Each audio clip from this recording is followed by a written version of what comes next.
She was wiping down the marble tiles in the entrance hall when the company president heard her speak flawless Korean, then seamlessly switched to Italian, and finally to Arabic.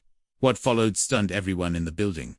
At Draxler & Co., the night shift custodial team was nearly invisible, not ignored out of disrespect, just quietly overlooked. The way people tune out background music or distant traffic. They arrived after hours, pushing their carts through empty corridors, changing bins, spraying glass, and quietly slipping through the cracks of routine. It was a brisk Monday in central Charlotte, North Carolina. The ground floor hummed with footsteps, phone calls, and morning chatter.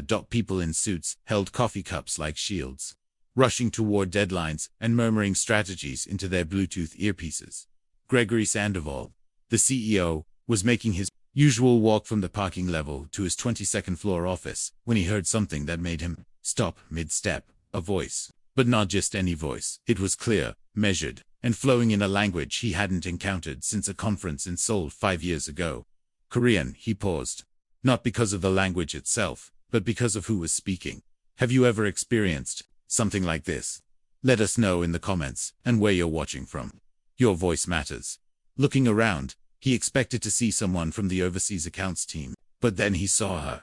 A woman in a forest green janitor uniform, her hair styled in tight braids, tucked neatly into a bun. Standing beside the digital guest kiosk, she was calmly conversing with an elderly man in a tan coat and wireframe glasses, his expression a mix of confusion and gratitude.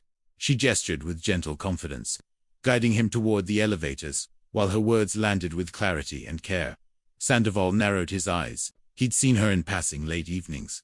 Always courteous, always quiet. She never interrupted, never made herself known. And yet, here she was, navigating a multilingual interaction as if it was second nature.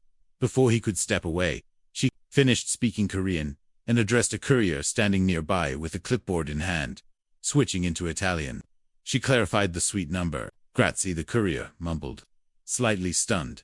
Then she turned to a vendor who was struggling with a mislabeled shipment. In Arabic. She pointed to the correct loading dock with a polite smile. Sandoval's chest tightened, not with frustration, but with something unexpected, something like shame. He had spent years developing international partnerships, investing in cross-cultural training, hiring interpreters across 5 continents. And yet here, inside his own headquarters, someone more linguistically capable than any executive he'd hired had been quietly scrubbing floors just one level below. He took a step closer. Excuse me. She turned toward him, surprised but calm. Yes, sir. That was Korean, right? Yes, sir. You speak it fluently. Yes. And Italian, Arabic too.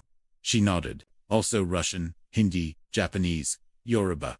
And I can read Latin, though I don't speak it aloud much. He blinked. You're saying you speak 10 languages? That's correct, sir. No hint of pride. No need to impress. Just facts. Delivered, steady and clear. He stared at her for a moment. This woman, who polished handrails and emptied bins in silence, was a living bridge across cultures. And your name? He asked, still trying to catch up. Aline Mbe. Miss Mbe, do you have a moment? She lifted one eyebrow, just slightly. Asterisk. Right now. Yes, I'd like to speak with you in my office. She hesitated, not out of fear, but that natural pause people have when life has taught them not to expect invitations, especially from those in power. She gave a slow nod. Okay. He pressed the elevator button, held the door open. As she stepped in. Silence followed them up. I've been working here for nearly 14 years, she said softly, as they rose toward the top floor. He turned to face her. Never thought I'd see the inside of that office. He offered a quiet smile. Sometimes life changes faster than we think. But neither of them knew just how much was about to change. Not only for her, for him too. The elevator chimed. Aline Mbe stepped out first. Her soft-soled shoes silent. Against the waxed floors of the executive corridor, the air smelled like lemon polish and something expensive, if money had a scent. This was it.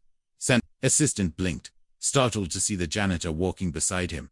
He didn't explain, just nodded for her to let them pass. Inside the glass-paneled office, he gestured toward a sleek chair across from his desk. Please, have a seat. She sat gracefully, hands folded, eyes scanning the room slowly, not with awe, just careful attention. Behind him, a large map filled with tiny pins. On a side table, A row of espresso cups, a framed picture of two young girls, and a forgotten trophy from a tech summit in Lisbon. He sat across from her, leaning in slightly. "Ms. B, I'll be honest, this wasn't a conversation I thought I'd have today." She nodded once, quiet, still unreadable. "But I just watched you switch between 3 languages like it was nothing. I need to understand. How does someone with your ability end up here, mopping off floors?" She looked toward the window, then back at him. "You want the real answer. I wouldn't have asked otherwise." She exhaled, rubbing her hands together, as if preparing them to speak. "I'm from Springfield, Illinois. Only child. My dad installed heating systems. My mum was a home health aide. We didn't have much, but they pushed education like it was a sacred duty. I got a full scholarship to Midwestern University, studied linguistics, made it halfway through my master's program. Then Mum got sick." She paused. "I came home to take care of her. Then 6 months later, my dad passed from a stroke. Everything fell apart after that. I had a baby, no savings, no one to lean on. So I worked wherever I could, grocery stores, clinics, temp agencies. One day, a cleaning manager here offered me night hours. He'd let me pick up my daughter from school and keep the lights on. That's how I got here." Sandoval listened, still focused. "But the languages, I never stopped." She sat up straighter. "I checked out grammar books from the library, listened to podcasts, read international newspapers just to keep sharp. It's the one thing that still makes me feel like I exist beyond survival." Her voice didn't tremble. There was no performance, just truth. Plain and weighty. "No one ever asked," she added. "They just saw the uniform, and assumed." That last word, assumed, echoed quietly between them. Sandoval leaned back, her story pressing down on his chest with the weight of a revelation. She cleared her throat. "Mr. Sandoval, I'm not telling you this for pity. I'm not angry. Life happened. I did what I had to do. Still do. But you asked, and that's the answer." He breathed in slowly. Aline Bay was brilliant. That was clear now. But she wasn't asking for a handout. She was offering something more rare, perspective. "Have you ever considered doing something else?" he asked. She gave a half shrug. "Sometimes. But dreaming gets hard when rent's overdue." The silence returned, but it wasn't empty. It was full, charged. He reached for his notebook, scribbled a few quick thoughts. "What are you writing?" she asked, not suspicious, just curious. He looked up. Ideas, but one idea in particular was already taking shape in his mind, and it wasn't small. The conversation followed him all day, through meetings, numbers, emails, but his mind kept circling back to that elevator ride, to that unexpected voice, to Aline Bay asterisk. Her voice had been steady, calm. And the way she'd listed 10 languages, like she was reciting her grocery list, that stuck with him. That kind of mastery doesn't appear overnight. It's carved out of discipline, built with curiosity, fueled by passion. Around 3:45 that afternoon, Sandoval stepped away from the executive suite and took the elevator down to the building's service level. He needed to see something for himself. The air downstairs felt heavier, warmer. The walls were an aged beige, marked by years of carts rolling past, boots scraping corners, and paint that gave up trying to stay clean. He passed storage closets, maintenance staff, rows of vending machines, and crates of bottled water. Finally, he stopped at the janitorial supply room. Through the open door, he saw a line restocking microfiber cloths onto a metal shelf. "Hope I'm not interrupting again," he said, stepping inside. She turned, surprised. "You came all the way down here." He smiled. "Couldn't stop thinking about our conversation. Actually, I need a favor." She wiped her hands on her uniform. "What kind of favor?" "There's a group from the Snow Pedro office who arrived early. Our translator bailed last minute. Think you could help us out?" She hesitated, but only for a breath. "Portuguese." He nodded. "I can do that." 10 minutes later, they entered meeting room for C. 4 Brazilian executives sat around the table, looking mildly disoriented, scrolling through their phones, waiting. Aline entered calmly, greeted them in fluent Portuguese, and immediately took charge of the room. Sandoval watched from the corner as the entire mood shifted. Posture straightened, faces lit up, barriers dissolved. She wasn't just interpreting, she was connecting. When one of the visitors told a joke, Aline laughed and volleyed back a witty reply that had the whole room laughing. Sandoval didn't speak the language, but he understood what was happening. Respect, relief, recognition. After 20 minutes, the meeting wrapped up. One of the execs turned to him and said in English, "She's better than anyone we've worked with this year. Where did you find her?" He glanced at Aline, who was already collecting empty cups from the table. "Right here," he said. Back in the hallway, he caught up to her. "Ever done professional translation before?" She shook her head. "Just helped out where I could. Hospitals, clinics, immigration offices. No diploma. No certifications. Didn't have the time. My daughter needed me more." He nodded. "And where is she now?" "She's 26. A nurse in Tempe. Put herself through college. Stubborn like her mama." They both smiled, and for a brief second, it wasn't CEO and custodian. It was just two parents sharing stories. They rode the elevator back down to the service level. Aline tapped her badge at the staff clock-in panel. 2 more floors to clean before shift change. But before she picked up her cart, she turned back to him. "I didn't do anything special today." He raised his eyebrows. "That's not how it looked to me." She gave a small smile, then turned down the corridor and disappeared into the rhythm of her work. That night, Gregory Sandoval sat in his car long after sunset, engine off, thinking. Not just about quarterly projections or budget meetings, but about what really mattered, about the conversations he'd had with investors on untapped talent, the diversity reports, the hiring strategies, all that effort to find brilliance in far-off places. But sometimes, the rarest kind of gold is already right under your feet, and once you see it, you can't unsee it. So the question becomes, what are you going to do about it? The next morning, when Aline Mbaye scanned her badge, the system lit up red. Wrong time, wrong clearance. But not because she'd done something wrong, because everything was about to change. Asterisk, she had just finished wiping down the eastern lobby, when her supervisor, Darren, tapped her lightly on the shoulder. His expression wasn't annoyed, but something about it was different. "Aline, Mr. Sandoval asked to see you again." She blinked. "Did I mess something up?" Darren shook his head. "No idea. Just said to send you up." She wiped her palms on a towel and began to walk upstairs, the same one she'd taken just the day before. But this time, it felt like everyone was watching. People glanced up as she passed. Some whispered. One of the receptionists even smiled, a knowing kind of smile, as if she'd heard something Aline hadn't. When she entered the executive suite, Sandoval stood at the window, a cup of black coffee in his hand, gazing out over the skyline. "Come in," he said, without turning around. She waited quietly by the door until he finally faced her. "I've been doing a lot of thinking," he began, setting his mug on the desk, "about how much talent gets wasted. How many people never get seen, not because they're not capable, but because no one looks closely enough." Aline didn't answer. She'd learned a long time ago to be cautious with compliments. Talk was cheap, and action didn't always follow. "I want to create a new role," he continued.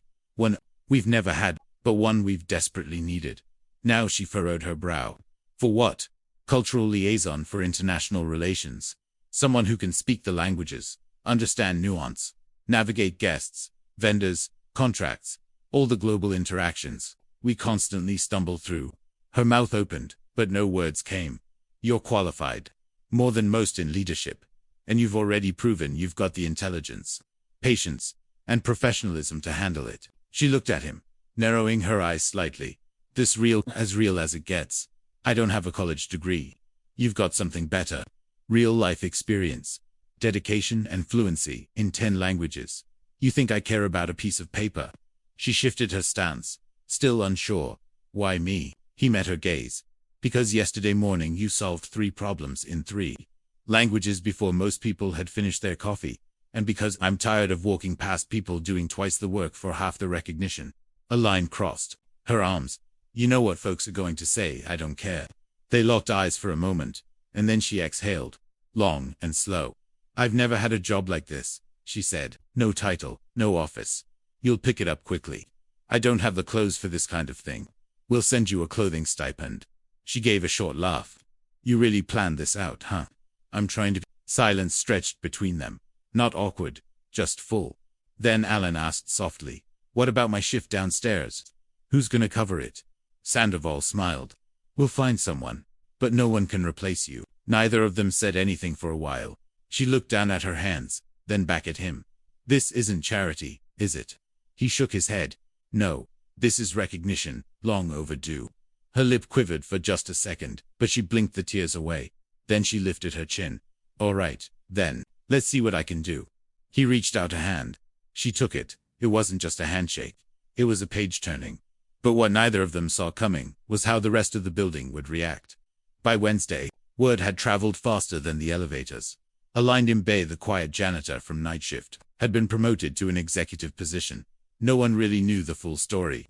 Just murmurs that she spoke a dozen languages. That the CEO himself had handpicked her, that maybe she had a secret past, CIA, government. Some whispered even wilder things. Rumors floated from the break room to the boardroom. Some people were happy. Good for her, they said with a smile. But not everyone was clapping. Asterisk, asterisk.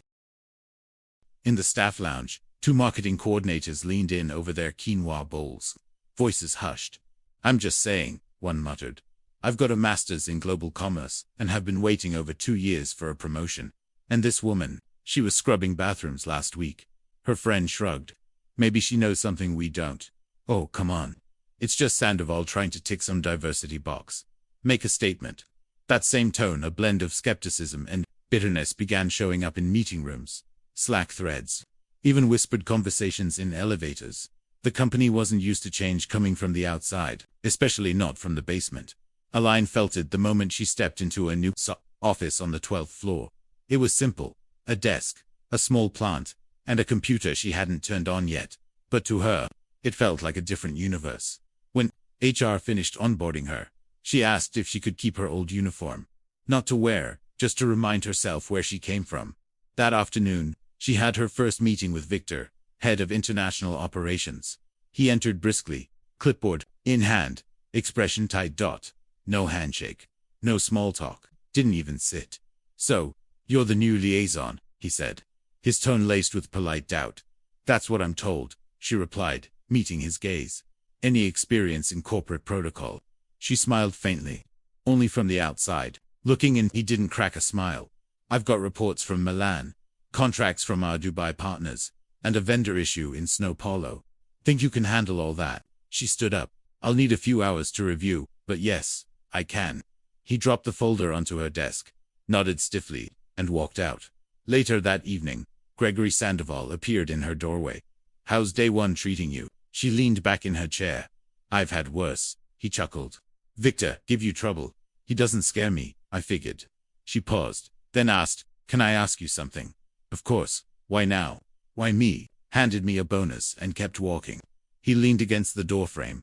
Because I saw myself in you. She raised an eyebrow. You were a janitor. No, but I was invisible once. My father repaired engines in a dusty town no one visited. I worked nights, waited tables, put myself through school. People thought I didn't belong in rooms like this either. Aline nodded slowly. Now you're the one deciding who gets through the door, he nodded. Exactly. There was a quiet beat. She glanced at the file on her desk. I'll be honest. I'm nervous. Good means you care. She looked up again. There's going to be people who hate this. They'll adjust, or they won't. But we're moving forward either way. He stood up straight. You've got a story, a line, a real one. And now, you've got the microphone. He turned to leave. As the door clicked shut, she looked around the room. She remembered the tears shed in empty restrooms. The nights she limped home, too exhausted to cook. The birthdays missed. The promotions handed out to strangers who never even knew her name. She opened the desk drawer and placed her old ID badge inside, not to forget, but to always remember what it took to earn this view. Because this story wasn't just hers anymore. And the spotlight was about to shine even brighter. By Friday morning, a sleek nameplate appeared beside her office door. Aline Mbe, Cultural Liaison, International Affairs, brushed silver, black lettering. Unmistakable. This time, the announcement came from the top. A company-wide email from Gregory Sandoval hit every inbox before 9 o'clock. It was short, clear, and carried real weight. He didn't just outline her new role. He acknowledged her journey and, more importantly, her value. Asterisk, he never framed it as charity or a feel-good headline. He made it clear she was the most qualified person for the job. Period. But that didn't silence the background noise. Some managers grumbled behind closed doors. Others softened once they saw her at work. Aline handled conversations with foreign clients better than their translation software ever had. She caught mistranslations buried in old contracts that had been quietly costing them money for years. And she never bragged. She just worked, effortlessly, precisely, better than anyone had expected. On Monday morning, she was asked to attend a high-level meeting with a delegation from Morocco. The company's North African expansion had stalled for months because of miscommunication and doubt. She entered the boardroom wearing a light beige blazer, sat at the table, and greeted the delegation in flawless Moroccan Arabic. The room changed. You could feel it. Body language shifted, voices softened. People leaned in, because when someone speaks your language, you don't just hear words, you feel respect. After the meeting, one of the Moroccan guests approached her quietly. He placed his hand gently over his heart, a traditional gesture of gratitude. "No one's ever done that for us," he said softly. "Not in our language. Not like that." Alain gave a small nod. "You matter, that's all." By midweek, Sandoval made another move. He had the main training room renamed, the place where every new hire and future leader sat through orientation and workshops. The old plaque came down in its place.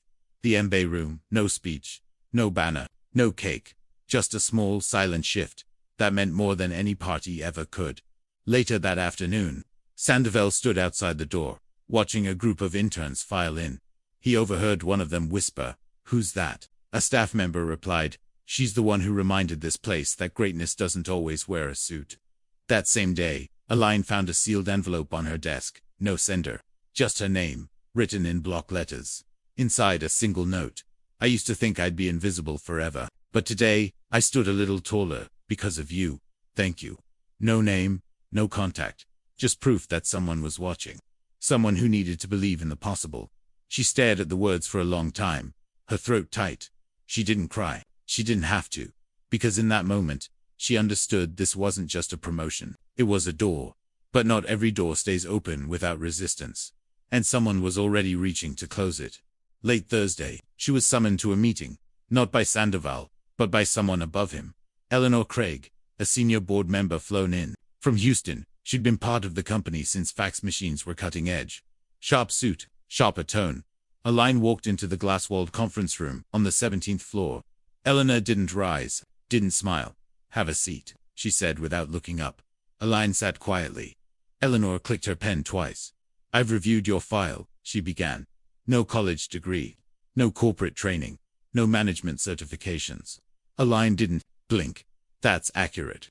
You were in custodial services 3 weeks ago." "I was." Eleanor leaned back. "Help me understand how someone with your background is now handling high-stakes international business." Eleanor looked straight at her. "Because I speak the languages. I understand the cultures. I've already resolved 2 vendor disputes, recovered a stalled project in Morocco, and secured a verbal agreement with our Brazilian partners that legal is finalizing next week." Eleanor pressed her lips together.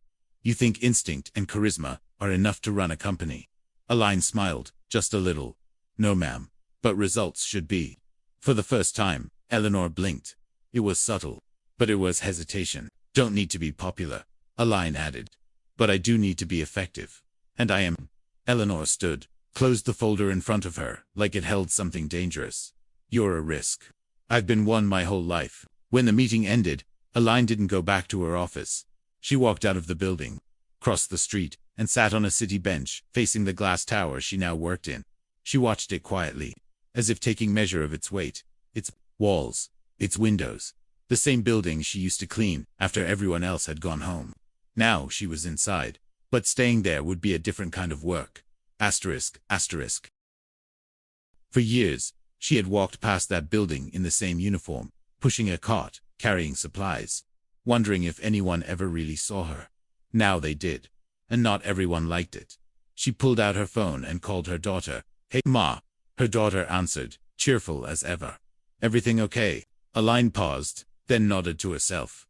"Yeah, just needed to hear your voice." "You sure?" "I'm sure." They talked a few minutes, nothing important.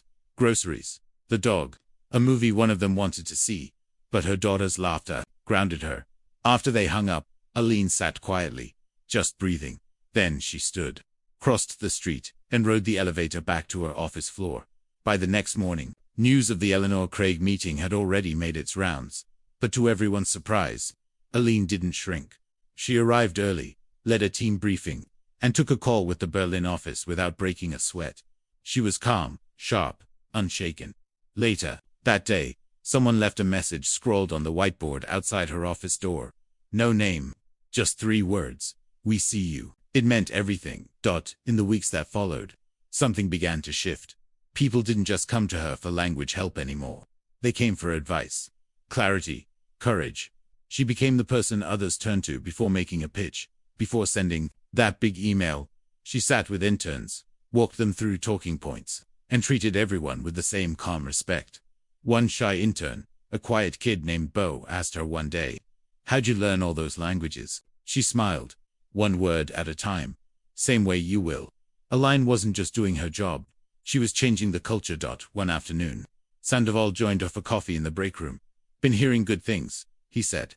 She took a sip. "Been trying to ignore the bad ones." He smirked. "You're making waves." She raised an eyebrow. "That good or bad?"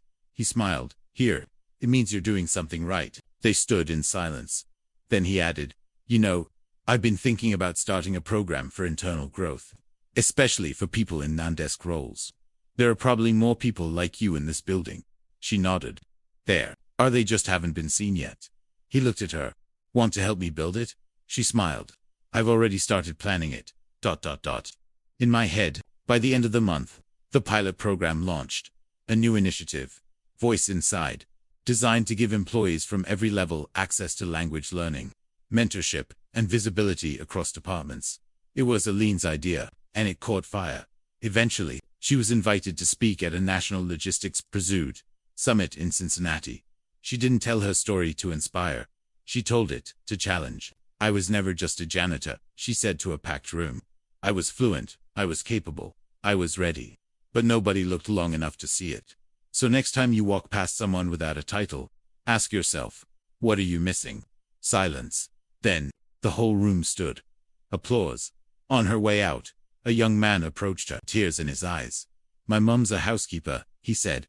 "She speaks 5 languages. I used to be ashamed to say that." Aline touched his shoulder. "Don't ever be ashamed of where you come from. The only shame is refusing to see brilliance when it's right in front of you." She walked out of that building taller than she ever had in her life. Not because of the applause, not because of the title, but because she hadn't changed to fit the role. She had brought her whole self, every struggle, every late shift, every word learned by heart. And that made all the difference.